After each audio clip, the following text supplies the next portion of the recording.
Bismillahirrahmanirrahim. Assalamualaikum warahmatullahi wabarakatuh.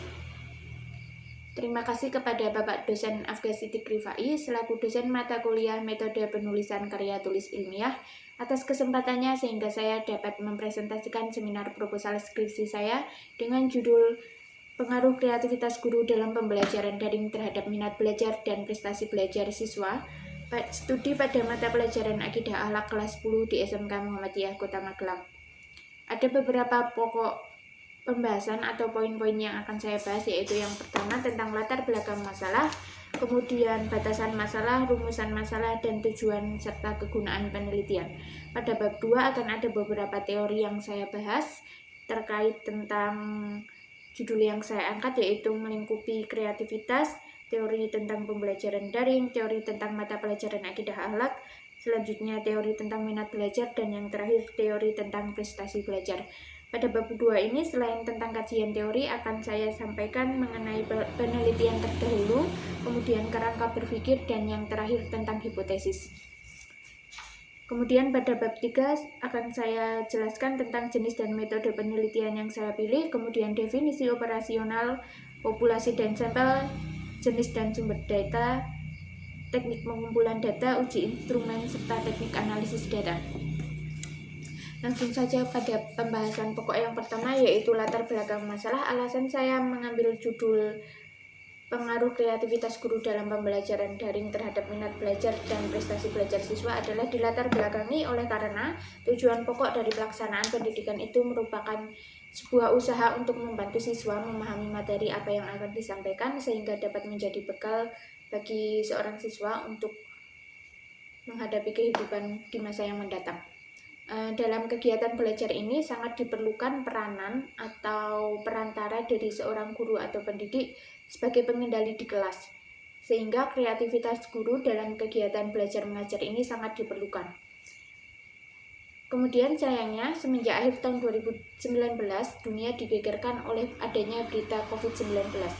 Hal ini yang mengakibatkan bahwasannya kegiatan interaksi di masyarakat ini menjadi sangat terbatas. Nadiem Makarim selaku Menteri Pendidikan dan Kebudayaan mengeluarkan surat edaran nomor 4 tahun 2020 yang menyatakan bahwa seluruh kegiatan pembelajaran diubah menjadi sepenuhnya daring. Hal yang demikian memberikan dampak kepada seluruh pelaksana pendidikan karena pembelajaran daring memerlukan penyesuaian yang cukup lama dan juga persiapan yang seharusnya lebih matang daripada pembelajaran tatap muka. Berdasarkan penelitian yang dilaksanakan oleh Risma Dayanti, bahwasanya ditemui hambatan dari sisi guru, yaitu kurangnya pemahaman tentang media pembelajaran yang digunakan ketika pembelajaran daring. Maka hal ini menjadi salah satu bentuk kesenjangan yang dimana kenyataannya setiap guru itu semestinya pada kenyataannya belum siap dengan pembelajaran daring ini. Kemudian berdasarkan teori yang diungkapkan oleh tokoh bernama Cropley menjelaskan bahwa ciri pribadi yang kreatif merupakan sosok yang mampu menggabungkan unsur-unsur dengan cara yang tidak lazim atau tidak dapat diduga. Apabila hal ini dikaitkan dengan penelitian yang dilaksanakan oleh Risma Dayanti, maka dapat ditarik kesimpulan bahwasanya masih terdapat kesenjangan antara teori yang ada tentang kreativitas dan juga kaitannya dengan pembelajaran daring yang terjadi pada kehidupan saat ini. Pendidikan itu sendiri sebetulnya ada dua pokok yang penting, yaitu pengetahuan umum dan pengetahuan agama. Hal ini sejalan dengan PP nomor 35 tahun 2007 pasal 1 nomor 1 yang menjelaskan bahwasanya pendidikan agama itu merupakan pendidikan yang memberikan pengetahuan dan membentuk sikap, kepribadian, dan keterampilan peserta didik dalam mengamalkan ajaran agamanya yang dilaksanakan sekurang-kurangnya melalui mata pelajaran atau kuliah pada semua jalur, jenjang, dan jenis pendidikan. Maka dalam hal ini menjadi salah satu alasan bagi peneliti sehingga peneliti memilih fokus pada mata pelajaran akidah akhlak. Hal ini dilatar belakangi oleh kenyataan bahwa ketika pembelajaran daring, interaksi antara guru dengan siswa itu sangat terbatas, padahal penting sekali bagi siswa untuk memahami materi pembelajaran akidah akhlak. Mengapa demikian? Karena tujuan dari pembelajaran akidah akhlak itu sendiri membekali siswa dengan pemahaman yang cukup tentang akidah sehingga dapat menjadi pribadi yang memiliki akhlak yang mulia. Kemudian, yang mendasari peneliti mengapa memilih sekolah Muhammadiyah dikarenakan Muhammadiyah sendiri merupakan salah satu lembaga pendidikan terbesar di Indonesia yang menjadi bagian organisasi agama Islam terbesar juga di Indonesia. Muhammadiyah ini sangat menjunjung tujuan untuk meningkatkan kualitas pendidikan dengan pemahaman yang cukup tentang keagamaan dan juga peningkatan akademiknya itu sendiri. Dari pemaparan tersebut, maka peneliti ingin mengambil judul setelah yang dipaparkan sebelumnya, yaitu tentang pengaruh kreativitas guru dalam pembelajaran daring terhadap minat belajar dan juga prestasi belajar siswa, studi pada mata pelajaran akidah akhlak kelas 10 di SMK Muhammadiyah Kota Magelang. Selanjutnya yaitu batasan masalah. Supaya penelitian ini terarah dan tidak melebar pada pembahasan yang lebih luas, maka peneliti membatasi masalah yaitu membatasi permasalahan yang akan dibahas, yaitu pada kreativitas guru, minat belajar, dan juga prestasi belajar pada mata pelajaran akidah akhlak kelas 10 di SMK Muhammadiyah Kota Magelang. Kemudian selanjutnya mengenai rumusan masalah, berdasarkan pemaparan latar belakang sebelumnya, maka pokok permasalahan yang dipilih yaitu yang pertama, bagaimana pengaruh kreativitas guru terhadap minat belajar pada mata pelajaran akidah akhlak. Kemudian yang kedua, bagaimana pengaruh kreativitas guru terhadap prestasi belajar siswa pada mata pelajaran akidah akhlak. Selanjutnya mengenai tujuan dan kegunaan penelitian, yang pertama yaitu tujuan penelitian yang ingin dicapai oleh peneliti adalah untuk mengetahui ada tidaknya pengaruh kreativitas guru terhadap minat belajar pada mata pelajaran akidah akhlak. Kemudian yang kedua, untuk mengetahui ada tidaknya pengaruh kreativitas guru terhadap prestasi belajar siswa pada mata pelajaran akidah akhlak. Selanjutnya mengenai kegunaan penelitian, secara teoritis penelitian ini dapat dimanfaatkan untuk memperkaya hazanah ilmu pengetahuan tentang pengaruh kreativitas guru dalam pembelajaran daring terhadap minat belajar dan prestasi belajar siswa. Kemudian selanjutnya, apabila kegunaan penelitian dilihat secara praktis, penelitian ini dapat bermanfaat sebagai berikut. Yang pertama, sebagai sekolah dapat dijadikan sebagai evaluasi demi meningkatkan kualitas pembelajaran. Kemudian yang kedua, bagi peneliti atau pembaca, penelitian ini dapat menjadi salah satu rujukan untuk meneliti yang lebih fokus dan lebih detail. Dan yang terakhir, bagi Universitas Muhammadiyah Kota Magelang,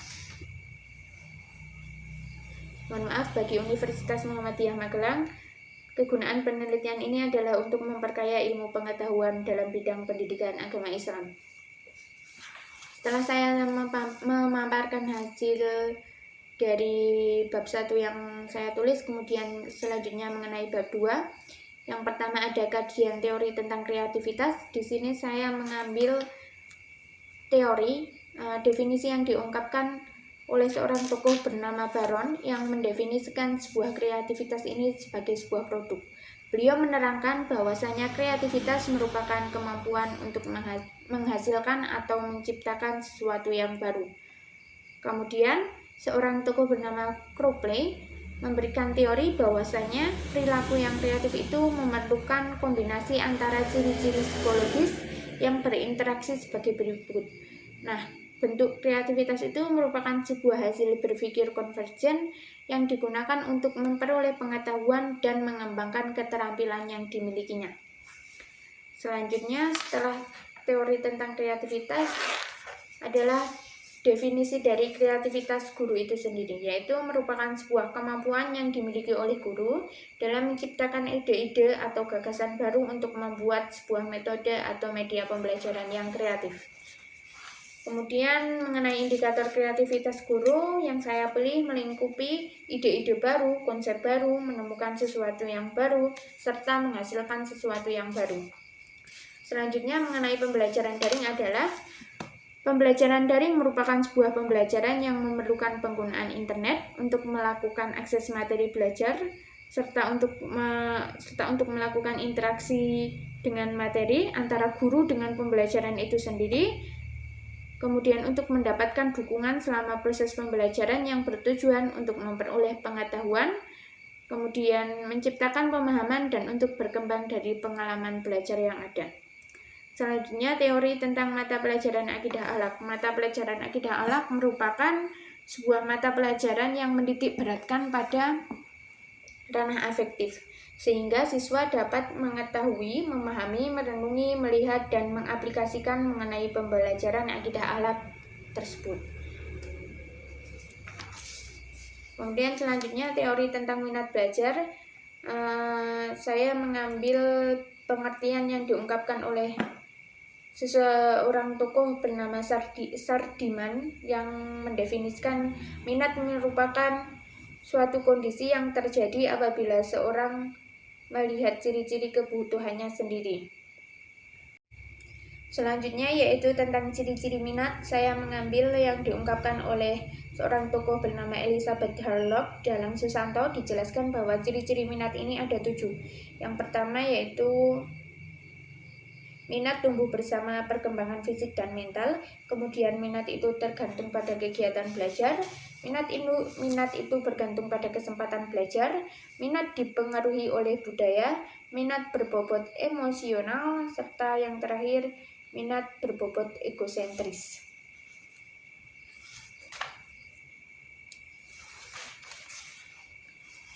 Kemudian selanjutnya yaitu tentang indikator minat belajar. Saya memilih indikator minat belajar yang diungkapkan oleh William James dan Uzair Usman, yaitu meliputi perasaan senang dalam belajar, keinginan siswa untuk belajar, kemudian perhatian siswa dalam belajar, serta yang terakhir keaktifan siswa dalam pembelajaran. Teori yang terakhir yaitu tentang prestasi belajar, bahwasanya prestasi belajar itu merupakan sebuah hasil yang ingin dicapai oleh seorang siswa ketika mengerjakan tugas atau kegiatan tertentu. Faktor-faktor yang mempengaruhi prestasi belajar meliputi faktor kecerdasan, faktor bakat, faktor minat dan perhatian, faktor motif, faktor cara belajar, faktor lingkungan keluarga, dan juga faktor sekolah. Selanjutnya mengenai indikator dari prestasi belajar itu sendiri meliputi ranah cipta atau kognitif, kemudian ranah rasa atau afektif, dan yang terakhir ranah karsa atau psikomotor. Setelah saya memaparkan beberapa teori yang saya pilih untuk penelitian skripsi saya, maka selanjutnya saya akan menyampaikan tentang beberapa penelitian terdahulu yang saya pilih. Yang pertama yaitu penelitian dari skripsi saudari Siva Fajriyah dengan judul skripsi hubungan kreativitas guru dalam mengajar akidah akhlak dengan pengembangan aspek afektif siswa di Madrasah Sanawiyah Negeri 3 Jakarta. Selanjutnya penelitian skripsi oleh Silvianti dengan judul pengaruh kreativitas guru akidah akhlak dalam memilih metode mengajar terhadap keaktifan peserta didik dalam proses pembelajaran di MTS DDI Darun Najah Kaloling Kabupaten Bantaeng.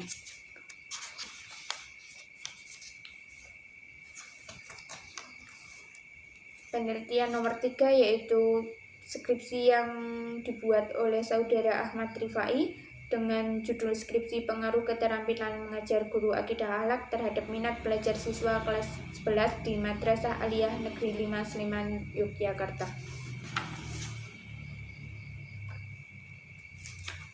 Penelitian yang keempat yaitu penelitian oleh Risma Dayanti dengan judul skripsi kreativitas guru dalam pembelajaran daring masa pandemi COVID-19 pada mata pelajaran pendidikan agama Islam di SMK Negeri 2 Ponorogo.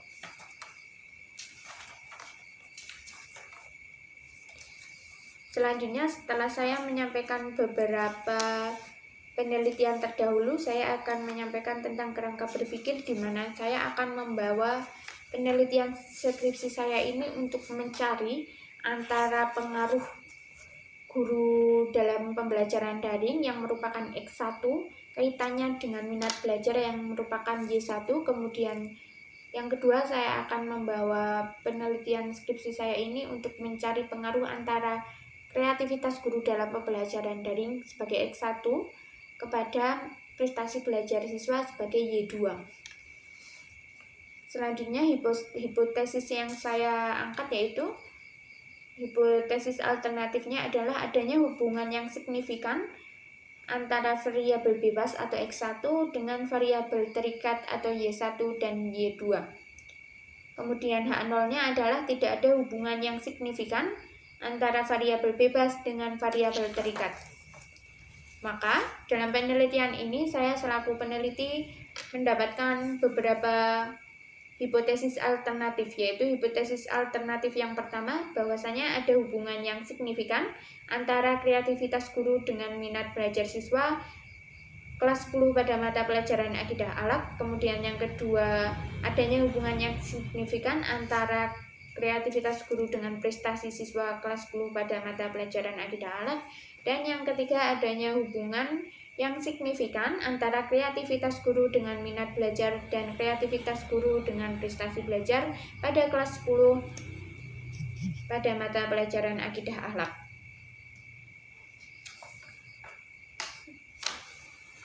Kemudian bab selanjutnya yaitu bab 3. Pada skripsi ini saya memilih jenis penelitian yaitu penelitian survei yang digunakan untuk mendapatkan data dari tempat tertentu yang alamiah atau bukan buatan, tetapi peneliti melakukan perlakuan dalam pengumpulan data seperti mengedarkan kuesioner dan wawancara. Jenis penelitian survei ini termasuk dalam metode kuantitatif. Selanjutnya yaitu definisi operasional, merupakan penjelasan terkait istilah dari judul yang digunakan dalam penelitian ini supaya tidak terjadi kesalahpahaman. Kreativitas guru merupakan sebuah kemampuan guru untuk menciptakan atau menggabungkan ide-ide atau gagasan kreatif yang digunakan sebagai penunjang kegiatan belajar mengajar. Kemudian minat merupakan sebuah daya tarik yang dimiliki oleh seseorang terhadap sebuah hal. Dalam hal ini maksudnya adalah daya tarik peserta didik dalam mengikuti pembelajaran. Kemudian yang terakhir yaitu prestasi belajar merupakan sebuah hasil yang dimiliki seseorang setelah melewati beberapa proses sistematis yang dapat dilihat hasilnya. Kemudian populasi dalam penelitian saya adalah merupakan seluruh peserta didik kelas 10 di SMK Muhammadiyah Kota Magelang. Kemudian sampel dari penelitian saya adalah saya mengambil cara yang diungkapkan oleh seorang tokoh bernama Suharsini Arikunto yang menjelaskan bahwasanya ketika jumlah sampel itu melebihi angka 100 maka ketika jumlah populasi itu melebihi angka 100 maka pengambilan sampel boleh berjumlah berkisar 10-15% atau 20-25% dari jumlah populasi. Maka jumlah sampel yang saya ambil berjumlah 29 orang dan saya bulatkan menjadi 30 orang. Jenis dan sumber data yang saya gunakan dalam penelitian ini merupakan data kuantitatif. Mengapa demikian? Karena data kuantitatif merupakan sebuah data yang berbentuk angka-angka atau statistik. Sumber data yang akan saya gunakan dalam penelitian ini termasuk data primer karena diperoleh secara langsung menggunakan kuesioner atau angket. Kemudian mengenai teknik pengumpulan data, saya menggunakan dua cara yaitu pengamatan atau observasi dan juga kuesioner atau angket. Pengamatan atau observasi ini saya lakukan ketika pengamatan awal saya sebagai peneliti yaitu ketika masa PPL saya pada bulan Agustus sampai dengan Oktober. Kemudian mengenai cara yang kedua yaitu kuesioner atau angket, besok kedepannya akan saya terjunkan ketika setelah masuk pada masa penelitian lapangan. Kemudian selanjutnya yaitu tentang uji instrumen. Dalam hal ini seperti yang biasa digunakan oleh peneliti lain ketika memilih metode kuantitatif, untuk uji instrumen saya memilih dua hal yaitu uji validitas dan uji reliabilitas. Uji validitas ini merupakan sebuah cara yang digunakan untuk mengukur seberapa valid atau tidak validkah butir-butir dalam angket atau kuesioner yang digunakan untuk meneliti sebuah pokok permasalahan. Kemudian uji reliabilitas merupakan sebuah indeks yang menunjukkan sejauh mana suatu alat itu dapat dipercaya atau dapat diandalkan. Kemudian selanjutnya mengenai teknik analisis data, saya memilih dua cara, yaitu teknik analisis regresi linear sederhana yang merupakan nanti akan bertujuan untuk membuktikan hipotesis penelitian. Dalam hal ini merupakan alat untuk mengetahui bagaimana nilai pengaruh suatu variabel bebas terhadap variabel terikat untuk mengetahui ada tidaknya hubungan antara kedua variabel. Kemudian yang selanjutnya yaitu saya memilih cara koefisien determinasi yang merupakan angka yang digunakan untuk mengetahui kontribusi atau sumbangan yang diberikan oleh variabel bebas terhadap variabel terikat. Sekian seminar proposal yang dapat saya sampaikan. Mohon maaf untuk segala kesalahan atau kekeliruan saya dalam tutur kata maupun tingkah laku. Terima kasih. Wassalamualaikum warahmatullahi wabarakatuh.